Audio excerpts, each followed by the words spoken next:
Hi, I'm Kev, welcome to Gear Steer. If you're first time here, welcome to the channel. Today you'll see I'm installing a Grover Perfect nut extension with the aim of changing my Squire Affinity Strats, as a 99 Affinity Strat, into a Lapsteel guitar.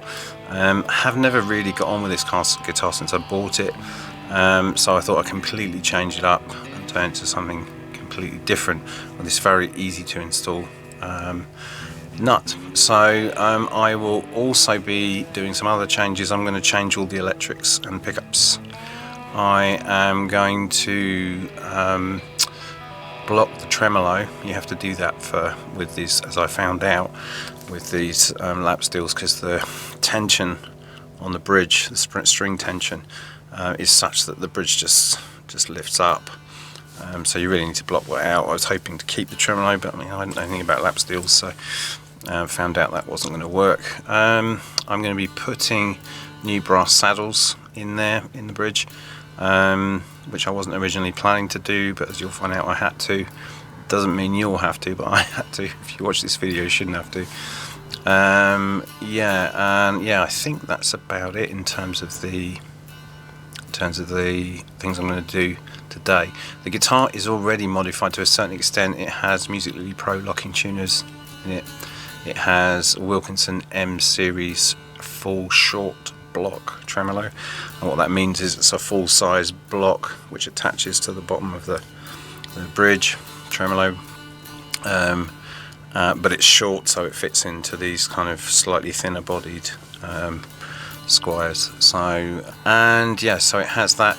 Also, it has a green pickguard and backplate, which didn't come as standard. I think I ordered those from Music Lily as well. Okay, but first of all, we're going to do the unboxing, such as it is, and then we'll get on and show you some of the things that have been done and some of the things I encountered along the way. Okay. Right, let's get inside here. Hopefully it'll just pull apart. Yes.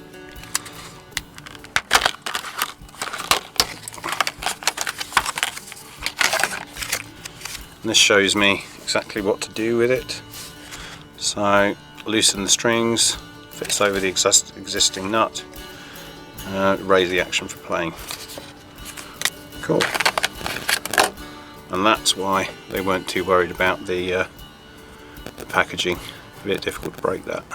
So, okay, well, let's see if it works.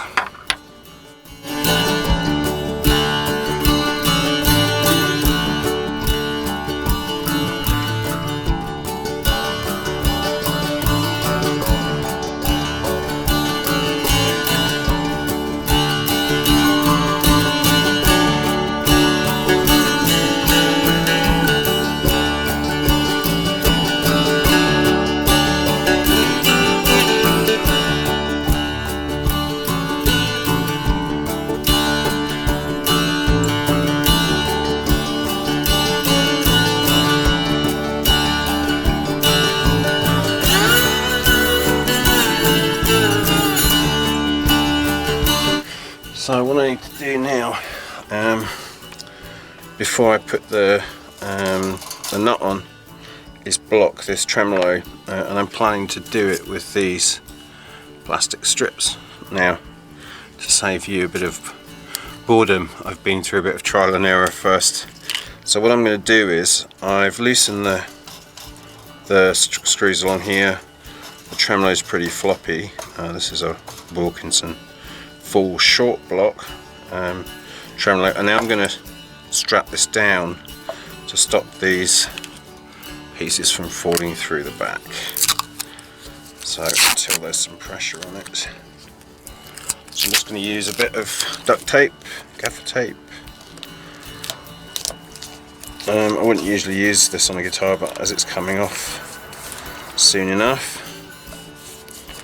it shouldn't leave any marks. So that's just keeping that firm, making sure that that can't lift off up and these plastic bits fall through, which has happened a number of times. Now I'm going to fill up this hole with these strips, which I've cut down until It's quite firm, that's firm. And then I'm going to do the same on the other side with these bits.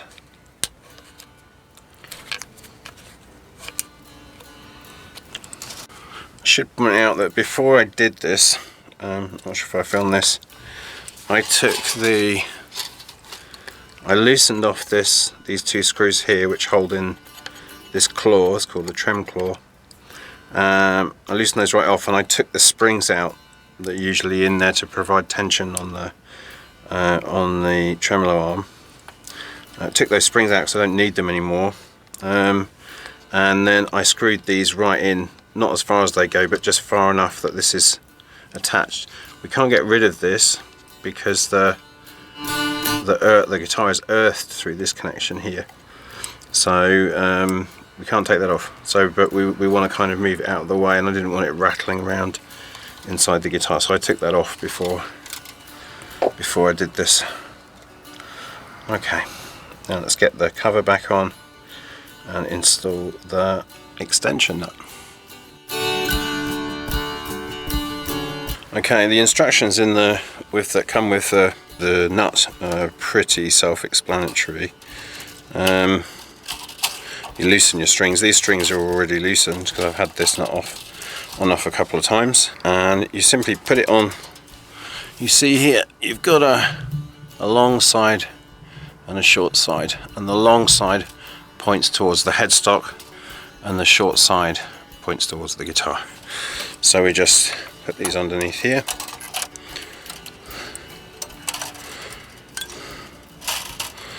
and let's see if we can loosen that off anymore. Let's take it out from under the string tree. That's not helping. Okay. Good news with these locking tuners, it's really easy to do this.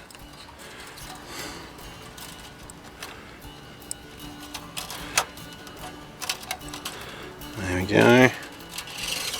Rather ham-fisted attempt, and then it simply pops over there. Now it moves around, but that's okay because as we tighten up the strings, let's get the 2 E's done.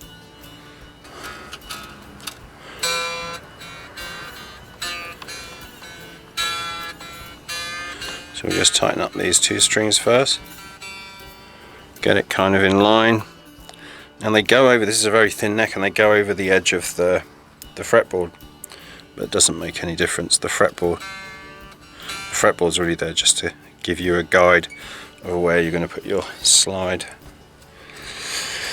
and then we tighten up the rest of them.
Well, okay, that was quite a lot of stuff done there. I had to get a lot done to get the guitar ready to work on. Put the nut extension in, so that's done. I think my overall impressions is the nut does a very good job. It's easy to install it in itself, but you do need to do a bit of work in order to get it kind of ready. So you do need to block the tremolo. Never done anything like this before, so I tried not blocking the tremolo, and the bridge just ended up lifting up like this. There's too much leverage on the strings, too much pressure and leverage pulling. You know, the strings are coming at a much more acute angle, and they just pull that bridge right up. I would be careful with the action. I've read elsewhere that you should raise the action as high as it will go at the bridge end using the saddles. I wouldn't recommend that. I only know that because I did that and broke several saddles that came with my Wilkinson bridge. There's no reason why it can't be a good Lapsteel guitar. As you've heard, it sounds pretty good. It breaks up nicely with a bit of overdrive. Yeah, couldn't ask for more with that, but I think that there's probably a bit more setup to do.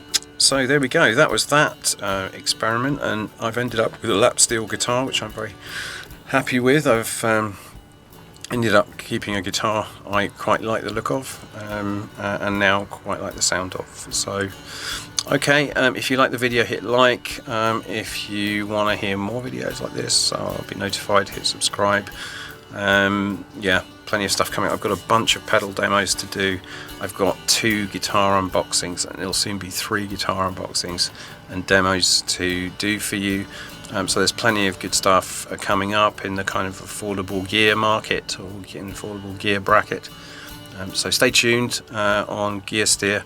Yeah, and see you next time.